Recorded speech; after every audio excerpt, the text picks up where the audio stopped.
10 taon na kalamansi na kung saan po yung may-ari hindi na po niya ito inalagaan. Kaya nangyari, ayan, gubat na siya. Dinapuan na po siya ng mga baging. Ayan, no? Pati yung sa sementeryong mga baging nakarating na rin dito. Ayan, pati ang palaya. Ayan. Ganyan po mga katribya po ang klase ng kalamansi. Kapag halimbawa at hindi na inalagaan, matagal.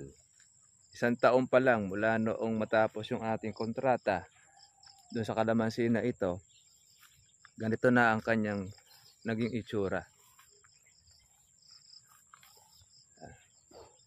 Kapag ganito ang klase ng kalamansi, sa palagay nyo ba mga katribya, aanay pa ba tayo pag ganito ang ating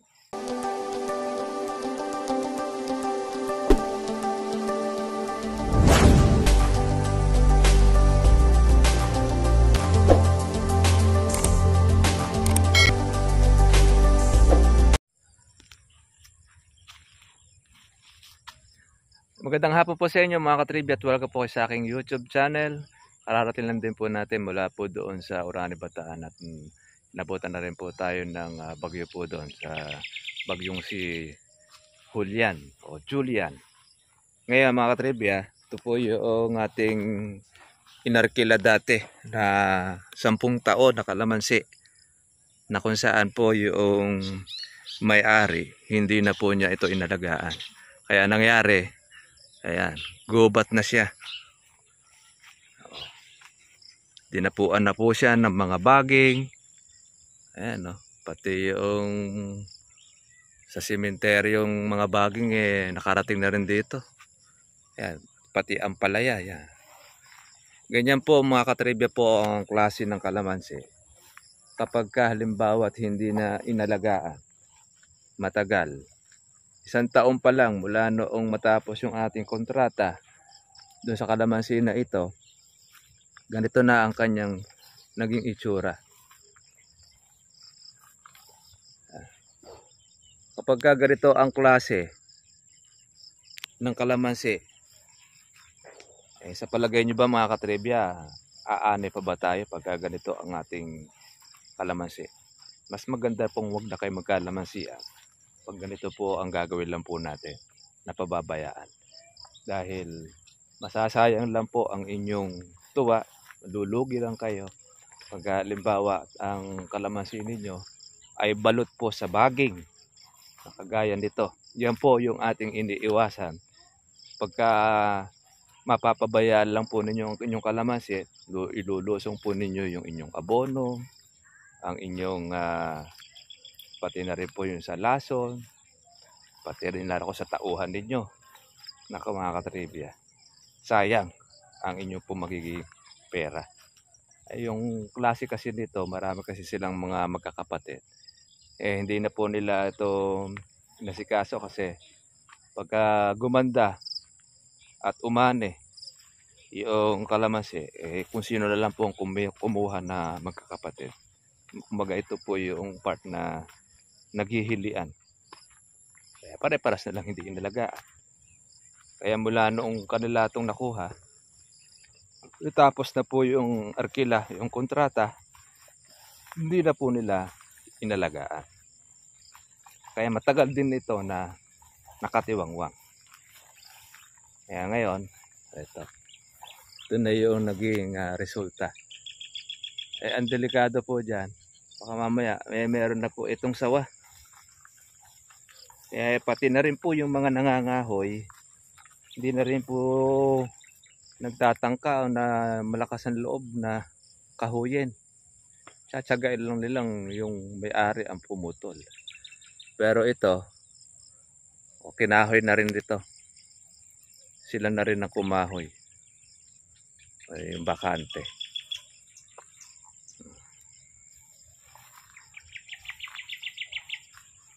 Binibenta itong area na ito mga katribya. Kaya lang yung benta niya bentang parang hindi bebenta. Sa sobrang taas malululakay sa presyo. Mantakin po ninyo konti lang naman ito. Wala pa itong nasa 3,000 mahigit lang ang kanyang sukat. Pero grabe ang halaga. Milyon. Ay gano'ng katindi yung presyo nito. Tapos ganito sino naman ang bibili? Tingnan naman ninyo. Pagka nga po umulan, sumilong ka sa ilalim, hindi ka mababasa. Dahil meron pong payong ilalim niya.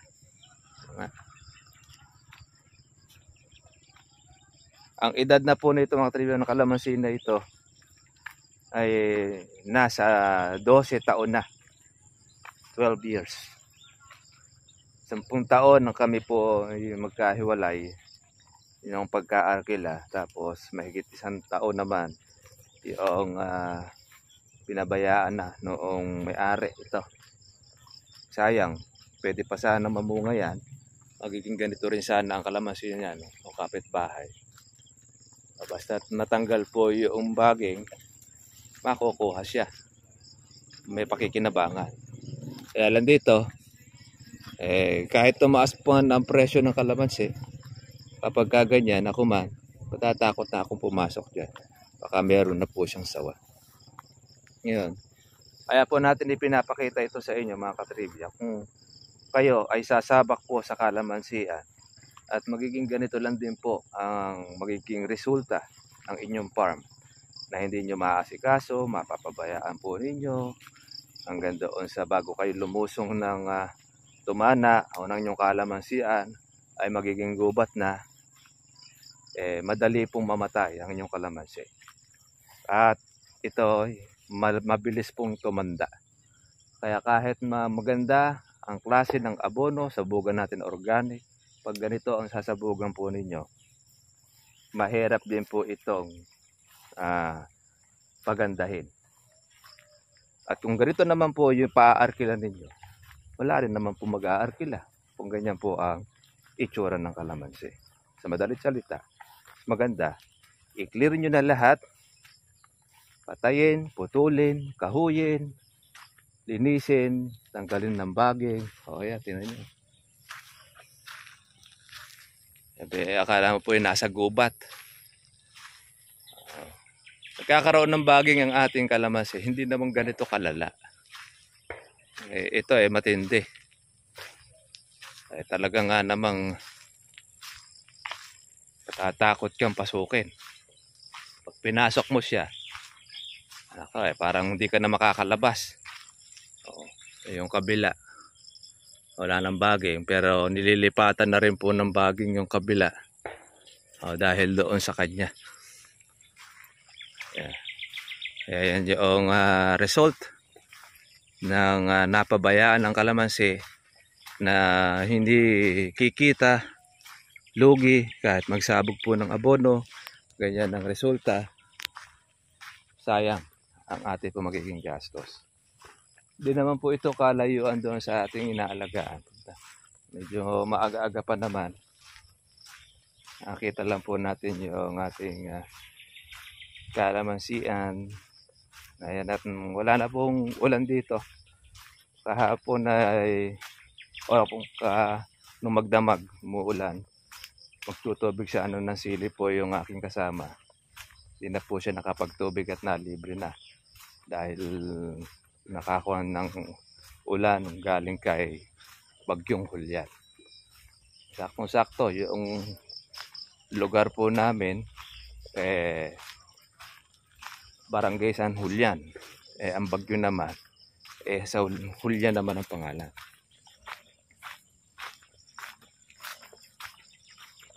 Medyo basa-basa lang din yung ating kalamansian. Ito yung kalananay. Malalaki na rin po yung bunga. Itasin. Siyempre, mababa pa rin ang presyo ng kalamansi. Marami rin naman itong mga buko pa. Tapos mga bulaklak. Ayan, naglabasan pa ulit mga bulaklak. Ayan. Dami. Itong kalananay.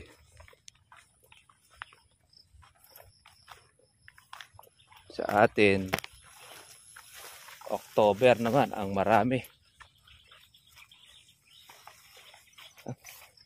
Pag nasagi tayo doon sa kalamansi mga katribye, basa, mabilis po ang maraming tubig na dala-dala. Kaya akala mo nag-shower ka. Huwag na huwag kang madadampi.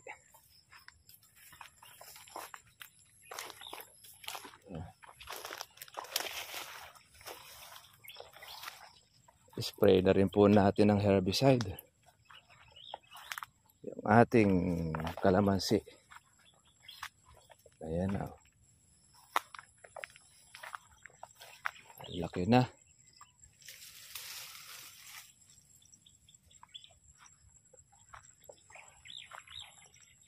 Marami na rin yung pang October natin lumalaki na rin mga katribya.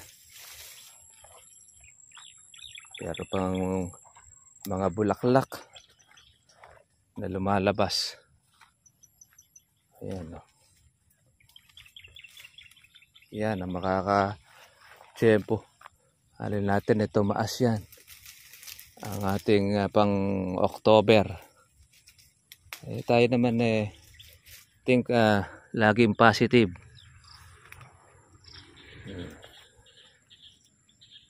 Puno ng bunga.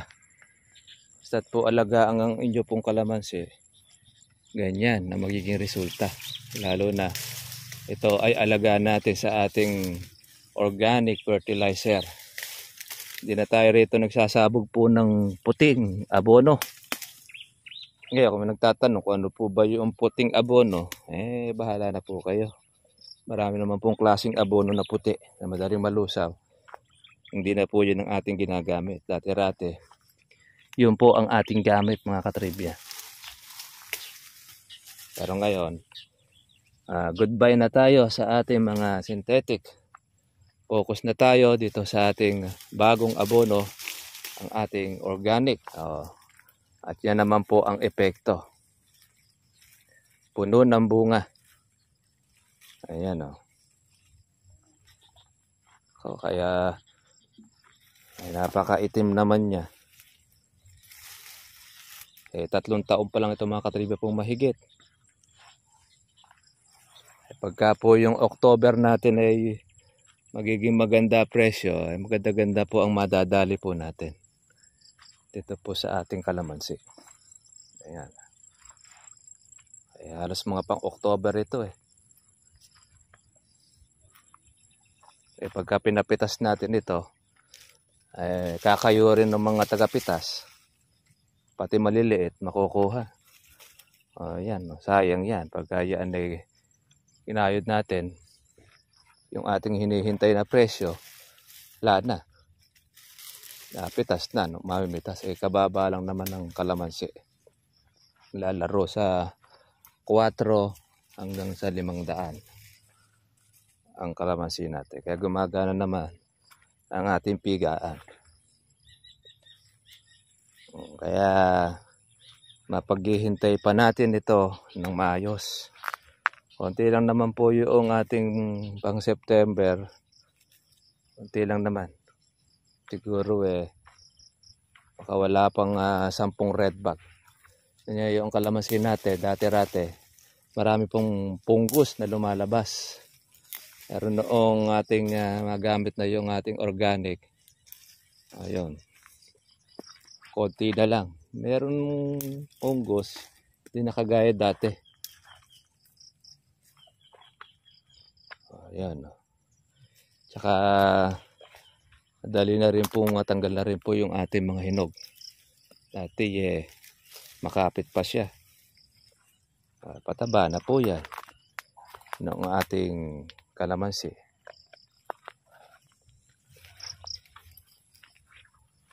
Inaagapan lang natin po yung ating baging.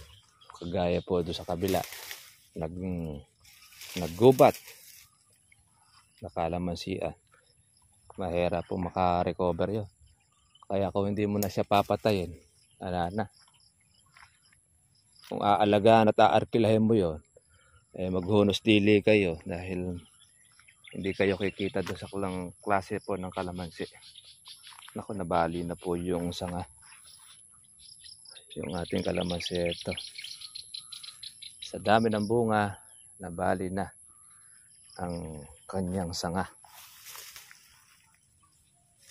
Yan ang nakakatuwa sa kalamansi natin. At continuous lang yung ating pong alaga. Mga katribya, huwag kayong mawawalan po ng loob kung mababa ang presyo. Kung totoosin talaga panahon naman talaga ng kalamansi yan. Ang September, wala naman tayo masyadong maraming alaga na hindi naman natin ito in-spray ng marami. Nakagaya noong tag-araw, kundi bagos ulan naman po at pataba na rin ang nag-alaga nitong ating kalamansi. Kaya hindi ka naman talo dyan kung ganyan naman kababa. Wala naman pong problema. O gaya nito.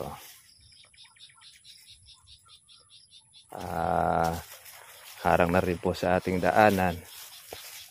At kailangan na rin siyang tukuran. Gaano karami ang bunga na yan. Mga katribya. Ayan, no. Ang ganda naman ito. Marami tayong mga maliliit pa. Yung ating pang November. Ayan. Nung nakakaraan po ay nag-aaraw. Kaya yung mga insekto pumoporma. Ay nag-uulan uli ngayon. Hindi na sila ngayon makaporma. Ang dami mga maliliit. Pwede pa natin ito paabote ng November. Yung ating pang October. Dahil matitigas pa siya. Yung mga gaholin. Kaya sakong-sakto. Mga katribya.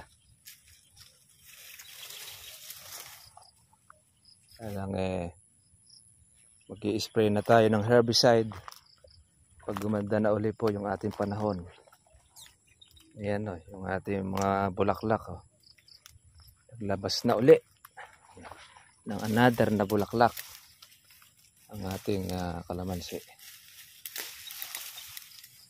Tanggalin natin ito.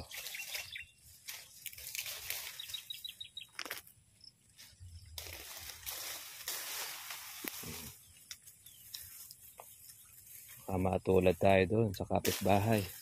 Yung dati natin pinanggalingan ng ngayon, hindi mo na makita. Sa grabe ang baging. Matatakot ka na lumusong.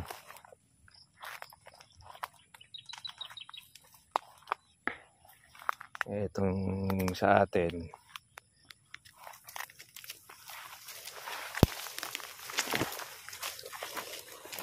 Nagdamo rito.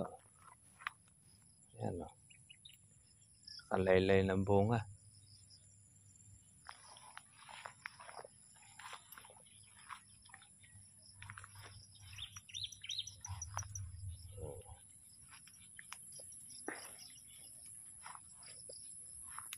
Ngayon mga katribya po yung kasaksaan ng kalamansi. Dahil 400 na yung kalamansi sa malaking namin bagsakan. Pag sumagad na po kasi yung baba ng kalamansi, sabihin no, naubos na po yung maraming volume. Tsaka po uli siya ngayon titinag. October na. Kaya kami patag na. Experience namin palagi, taon-taon.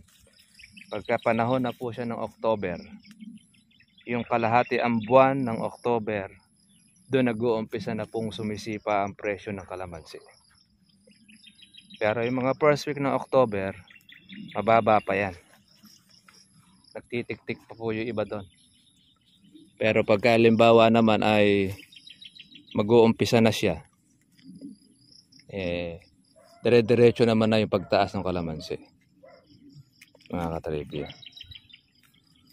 Kagaya nito, dami natin pang October. Yan po yung ating isinabog ng mga nakaraan. Tsaka po natin ito applyan po ng ating foliar sa isang linggo para naman doon sa ating mga bunga. Nakakatuwa. Dami. Kailan lang ito, malilit lang ang kalamansi natin. Ngayon, dami na po niya. Malalaki na siya. Ay naman ito, malabong. Ang puno nito mga katribya, nasa 700 na puno. 3x2 ang ating sukat. Tapos, ang sukat naman niya, yung lupa, nasa 3,700 na puno. Kumbaga wala pa siyang 4,000. Mga nasa 3.9 ang sukat niya. Pero maluwag pa. 3 taong mahigit itong ating kalamansi. Kung puhunan na pag-uusapan, kumita na tayo rito. Nabawi na natin yung pinuhunan natin sa kalamansi. At ngayon, ito na yung mga tubo. Tubo na lang ito halos. Kaya kung halimbawa sa October ay gaganda ang presyo ng ating kalamansi, swerte natin. Kung mananatili naman siya doon sa baba ng kalamansi, swerte pa rin. Dahil meron tayong pitasin. Kukunin lang natin doon sa dami ng ating bunga. Gaya niyan. Kaya sa kalamansi, wala ka naman lugi dyan. Kaya ka lang mga katribya po manlulugi sa kalamansi kung pababayaan mo, kagaya po noong nakita ninyo yung video na 1 taong hindi inalagaan, hindi tinubigan, nakatiwangwang, buhay ang kalamansi, kaya lang gubat. Yun, hindi po pakikinabangan yun. Kahit paanong gawin mo doon, at yun halimbawang yung aarkilahin, di rin natin aarkilahin yun dahil nga napakapangit na siya. Pwede yun, papalitan na lang po natin ng panibago pong tanim. Another 10 years contract, kung gugustuhin po ng may-ari, doon po natin siya aalagaan.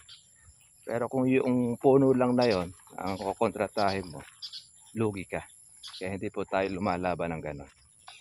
Kaya binibigyan lang po namin kayo ng technique sa palarangan po ng kalamansian. Dapat buo ang inyong loob, matibay ang inyong dibdib, lalo na pagka sa ganung punto na prepare nyo lang po ang inyong pong kapital saka inyong pong lupa. Ayun, may kita sa kalamansi, malaki ang kita. Nasa pag-aalaga, nasa idea, kung ano po mga katribyan, nandun po sa taas. Kapag hintulot niya, malaki ang jackpot sa kalamansi mga katribyan. Share lang namin sa inyo. Kaya kung halimbawa ang tauhan ninyo ay batugan, nagugubat ang kalamansi ninyo, sana po ninyo mga katribya, hindi kayo kikita. Mas maganda, yan ang una-una nyo papansinin kung meron kayong tauhan, kung nagugubat ang kalamansi ninyo. Dahil tumatanda ang kalamansi, nahihirapan siya, tapos yun na nga, baka yung inyo pong pinuhunan dyan, hindi nyo po mabawi sa ganong sistema. Para mga katribya, ito na po ang ating vlog. Magandang araw po sa ating lahat. God bless po sa inyo. Kita po tayo po bukas. Bye-bye. Ito na po yung ating bahay, mga katribya.